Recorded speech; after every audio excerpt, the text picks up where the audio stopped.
Chapter 14. Literal body and blood or symbols? Europe's first proclamation of religious tolerance came out of Transylvania in 1557, a product of the Diet led by Queen Isabella.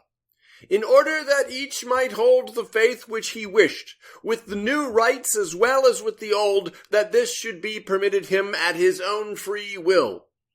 The faith which he wished meant either Catholic or Protestant. There were only two choices, or three if you count the two versions of Protestant, Lutheran and Calvinist. By that time, the vast majority of Transylvania had become some form of Protestant.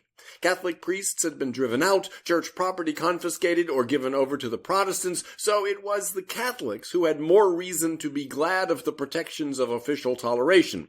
In fact, the greater and growing religious conflict in Transylvania was between the two Protestant factions, Lutheran and Calvinist, and the conflict was over the Lord's Supper.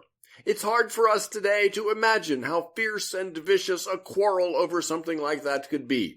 The Lutherans held that the body and blood of Christ are present in the bread and wine. The Calvinists held that these are only symbols, and each side saw no worth or dignity in the people who didn't affirm what they affirmed. Queen Isabella died in 1559, leaving her then 19-year-old son, John Sigismund, to rule Transylvania.